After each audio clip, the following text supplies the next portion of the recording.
Don't you question my persona, fuck the world, do what I wanna. Drinking shit I can't pronounce, you need to stick to your corona. Might not see me in them videos or pictures with no killers, but they posted up. What's up, y'all? It's your girl, Essence Gray. And right now we're here with OG's Opinion on OG's podcast, brought to you by Essential Vibes Production. And I am also OG Pink Trill. My OG stands for Original Goddess. Why? Because I was born with 6 fingers on each hand. And if you do your history, those were the original people that walked the earth. So I have a right to call myself that. I say pink because, pink is for love and passion. And I used to say my trill was for trillions that I'm chasing. But as I have grown older and done research and understood that trill is a race that was on Star Trek, a race of people or aliens, however y'all want to quote them or saying, they were a race of people that were knowledgeable and kept knowledge of other races and spreaded that knowledge around. So I guess that's where you get OG Pink Trill from. But I can do who I am. I can tell y'all about me and all that extra stuff. Like I actually recorded that when I was in Atlanta, but with the way the world has been going and the way that my community has been going, I think me explaining who I am and everything that I've done, that means nothing right now. But with the book of the week being No Disrespect by Sister Souljah, I guess this is how I'm going to explain who I am and what my purpose is and what I'm doing. It's not even a guess, it's the truth. And I want to thank Sister Souljah for making this book and all her other books. I'm a huge fan of her. When the section that I'm reading to you guys is the beginning. It's called Message to My Readers. And I promise on my life, like, I don't know her, but you would have thought I knew her and she knew me. So we just gonna go off like that. So Sister Souljah, no disrespect.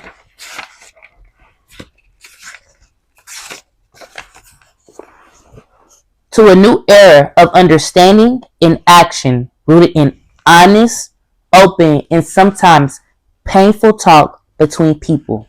That's what OG's opinion is about. Everything is about honesty, and sometimes honesty doesn't look good. But hey, I'd rather be honest than tell a lie, because you got to keep up a lie. And when you honest, you're honest is right then and there. I said what I said. So this is a note to my readers by Sister Souljah in her book No Disrespect. I never said I was an angel, nor am I innocent or like the Virgin Mary.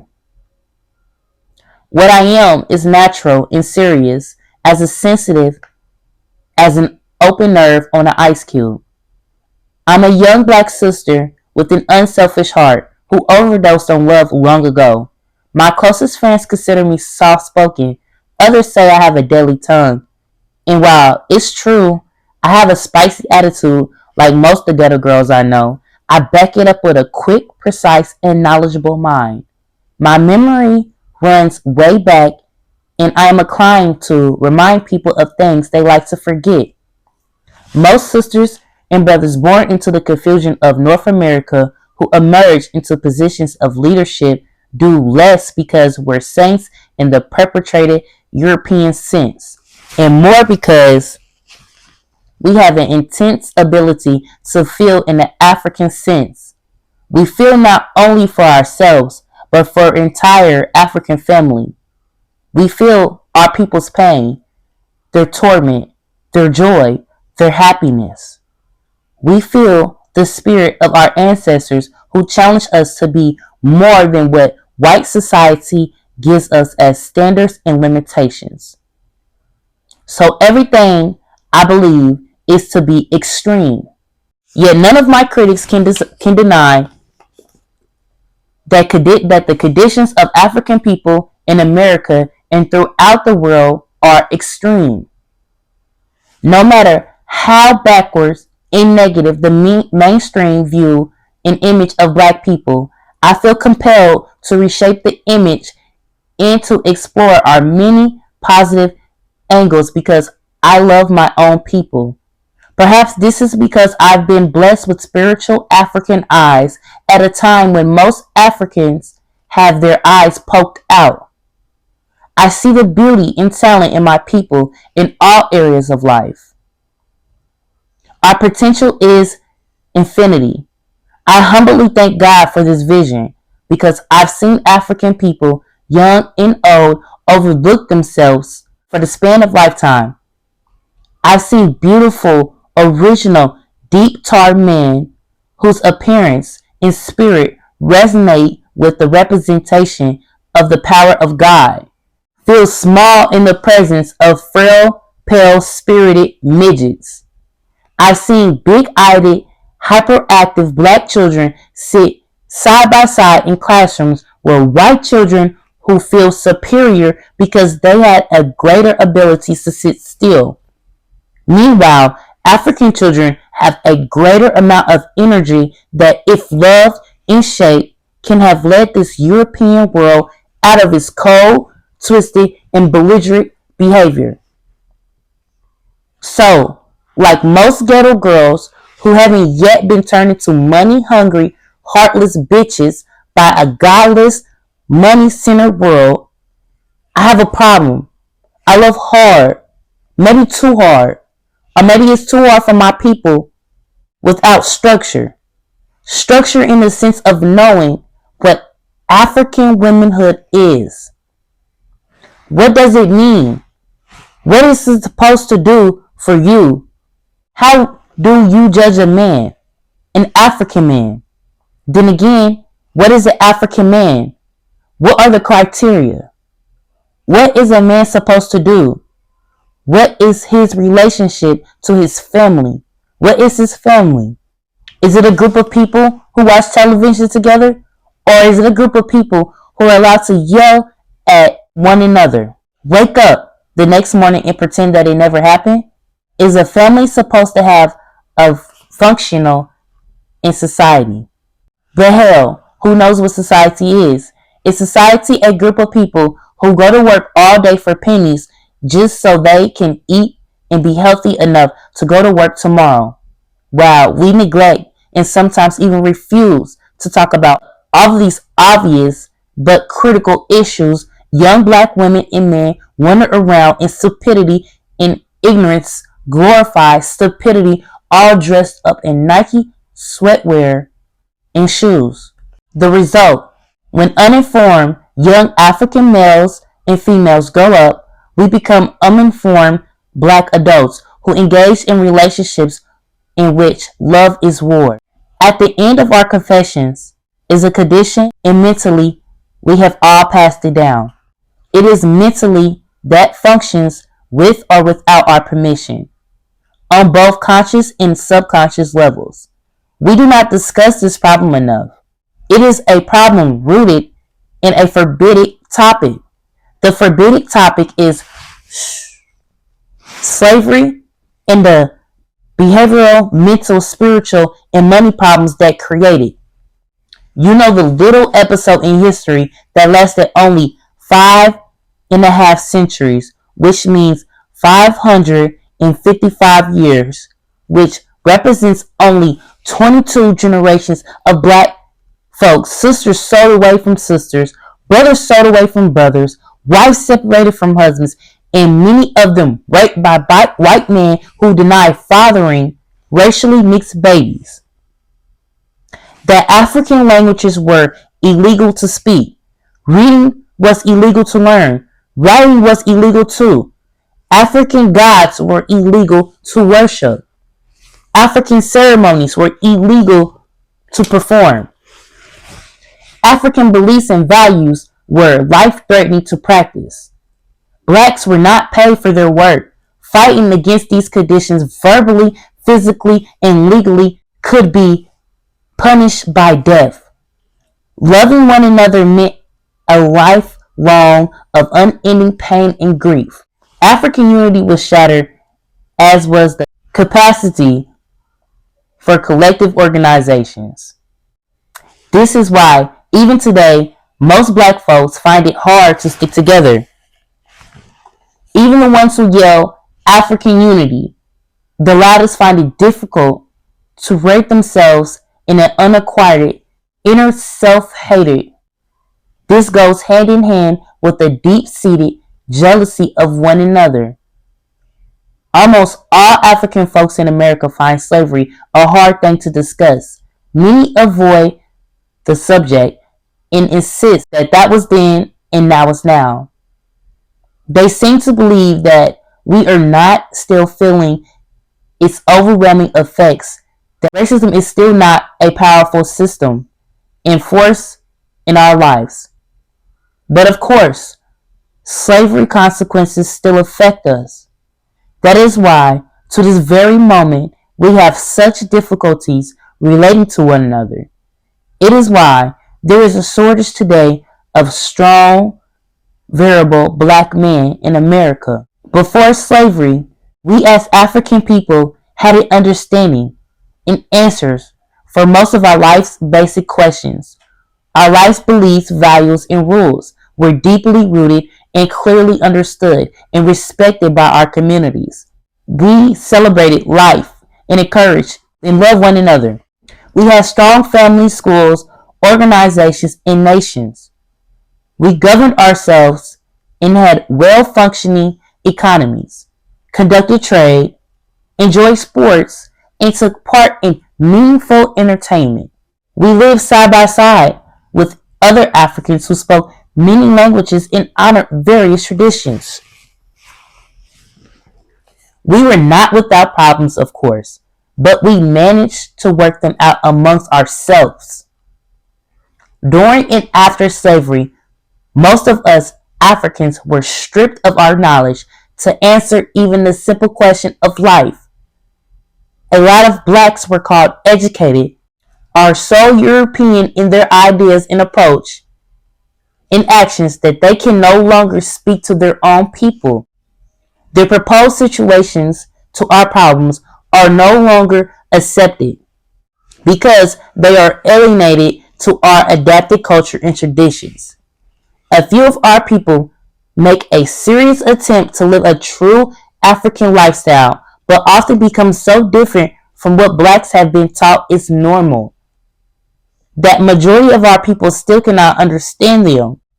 What they are saying or what they are proposing, we do to handle the most basic issues of life like relationships, financial, the community. On the other hand, many of our people have no desire to learn the African way because the African way has been misunderstood, misrepresented, and poorly packaged by black and white people in America. Our old African way of life is not therefore considered a successful, meaningful, or profitable way of living. Our balanced and positive African way of thinking and living therefore was pressured, beaten, raped, murdered, and legislated out of the majority of us and banished from our memories. But Harriet Tubman was different. She was a bad black soldier who reminded one of the most basic African beliefs, that I means we. If one is not safe, all are not safe. That if life is not fair and balanced, tragically will fall on all of our houses. She must have had African spiritual eyes because after she got free, she went back and got everybody.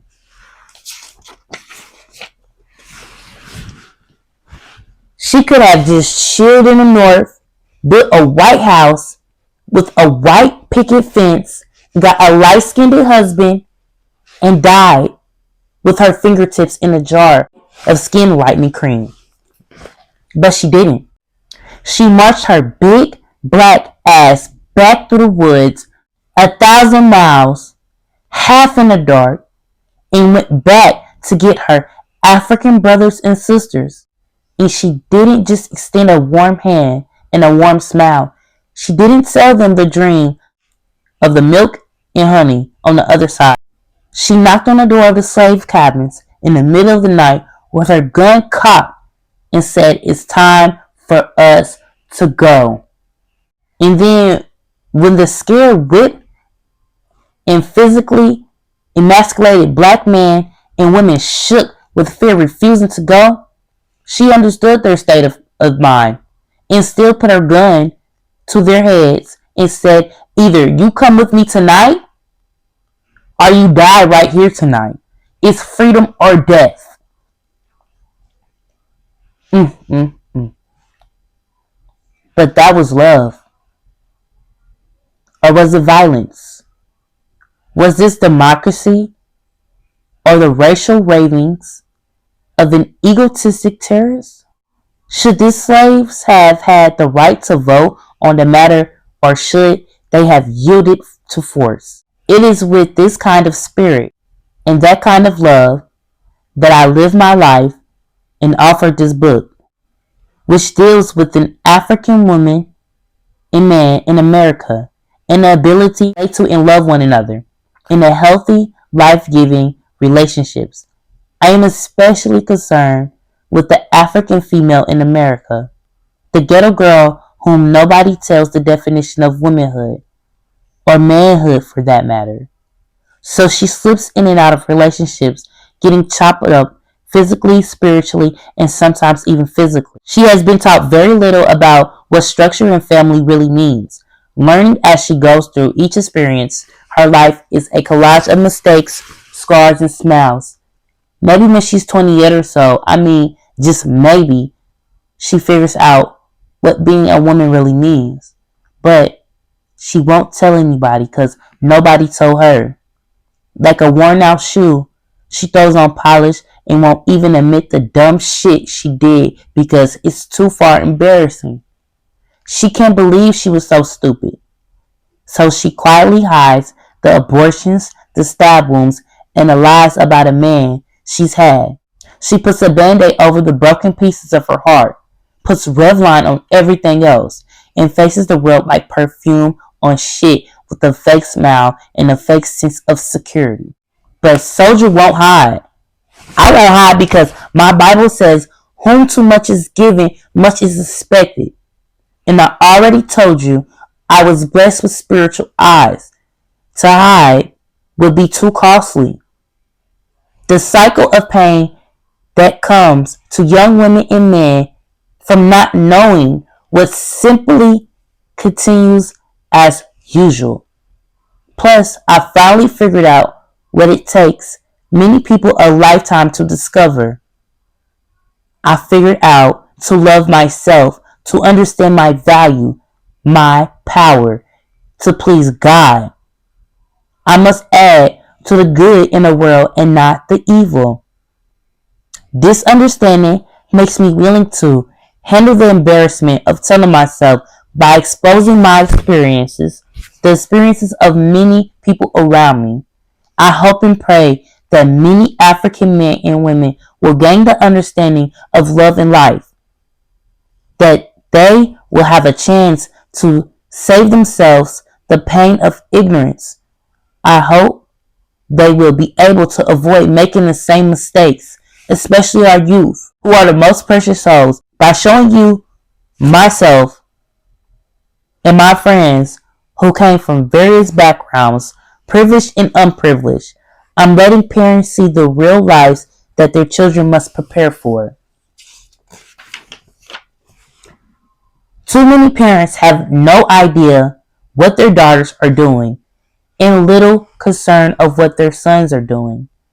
Too many parents assume that if a youth does well in school, he or she also does well in relationships. Many parents keep secrets unaware that silence teaches children nothing.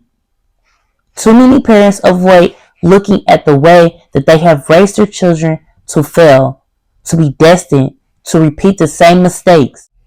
This is a work of nonfiction. All of these stories in this book are based on reality. Conversations held years ago are freely recreated. Their essence is as true as human memory. Their essence is as true as human memory will permit.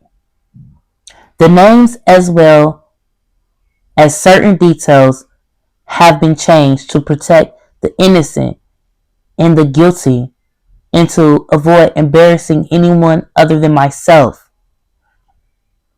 I have taken some liberties with chronological and have not hesitated in a few instances to combine into one character several aspects of different people in my life. The important thing is not who these people are, but the criticism that each person deals with. Although these chapters are explicit, graphic, scary, and sexual, it is crucial and critical for parents, sisters, brothers, teachers, counselors, public, urban policy developers, preachers, and politicians to know that I have written the truth about today's relationships. This is what we're up against. Anyway, I have no apologies, at least not for any of you, only to God. I intend no disrespect, Sister Souljah. And at this moment, y'all, we're going to go to breaking news. So, Carolina won the chip. Yay! Shout out to Coach Stancy. Look, if I had Joe shirt, I'd be wearing it. But I'm here to make a statement. Hey, shout out to Caitlin. Listen, this right here, we looking at somebody that made a dynasty. Coach Stancy, you made a dynasty where you at. Caitlin, you coming where I'm at. I'm in Indiana. Listen, I don't have too much Indiana gear. Look, I almost was flipped out if anybody got 22 that wasn't supposed to have 22, because 22 is a special number, as we both know. Right here, she wore 22. Cheryl Swoops, you know, she's a GOAT. Like, she went dynasty 4 times with the Houston Comets. You know, it's kind of crazy how a lot of WNBA teams folded around that time. Even with Coach's team, her team folded. So it's just great to see that they're able to see, these young players and have them to come in and bring the hype back into the game. And it's the truth. The game was started in 1997, and it's unfortunate because Cheryl Miller didn't even get to play in the WNBA. So for everybody to come in and everybody to come after, all this is special because some of the people that helped make the league didn't even get to play in the league. And that comes to one of my most, what I really, really want to say to Caitlin. And to everybody else that's going into the drive and that showed their thing out, shout out to y'all. But Caitlin, I want to tell you something. Aaliyah, I want to tell you something. Grace, I want to tell you something. In Indianapolis, Indiana, in 2016, after Tamika Catchings left, after Paul George left, after Peyton Manning left, gun violence in my city went up, and you can look at the data. The only thing that kept my city together was the sports. So, with that being said, we need another Tamika Catchings, Katie Douglas, and Ebony Hoffman. And I see it in Aaliyah, I see it in Gracie, and I see it in Caitlin, and all the vets around them. It's time to come together for a greater good. If you go back and you look at Tamika Catchings highlights, let me tell you something. We showed out for the WNBA team because no offense to the Pacers, but we show out for people that win championships. We show out for people that don't win championships. We show out for our team, but we need championship rings so we can stop the violence in my city, in my community. We grew up like, I for sure, everybody, boys and girls, like that summer we had that chance to go to Tamika Catchings. Hey, if you went, you win. If you didn't go, you fought to see another summer so you can go. We're looking for that next camp, for the next rising stars out here in Indianapolis, Indiana, or Indiana, period. And shout out to Purdue for doing what y'all doing. RP to Caleb Swanigan. He died at such a young age, and he was so healthy. But although he died at a young age and he became healthy as he went to the NBA, but in his neighborhood, he was also an opportunity youth, and they did not have the resources. So that being said, let's come together and break these barriers so the people in the city that truly had that talent, just like y'all know y'all see some dogs. Taisha Harris, you know you a dog. You know you from Indy. You know.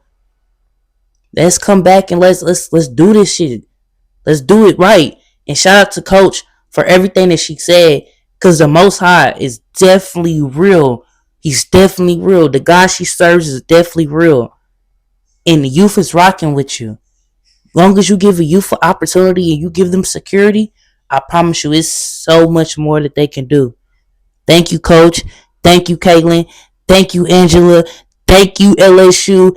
Thank you, South Carolina. Thank you, UConn. Thank you, Texas. Thank you, Juju. Everybody, thank y'all. Thank you for the people that came in between the WNBA. That when the league changes logo, you know how people mindsets is, so it kind of changed too. So shout out to those players that didn't get the recognition that they get. And if you playing 2K and you playing the WNBA, it's hard to beat them Las Vegas girls. Even if you skim it through, it's hard to beat them. So shout out to them. I'm rocking with 22s. Y'all know what make a shooter, boo. Hey, shout out to y'all. Thank y'all. Alright, y'all. Now we back from the breaking news. And yeah, y'all. Basically, what I read to you really sums up everything that OG's Opinion Podcast is about. I will not hold back the truth. I understand that me telling my truth makes other people's truths look like a lie. And if I'm telling my truth, their truth is no longer a truth. My truth exposes the lie that they tried to paint on me. Me telling my truth makes some of the highest leaders in our society look really bad. But I'm not here to do that. Because at the end of the day, we need to work with some of these people. Because you have voted for some of these people. I have voted for some of these people.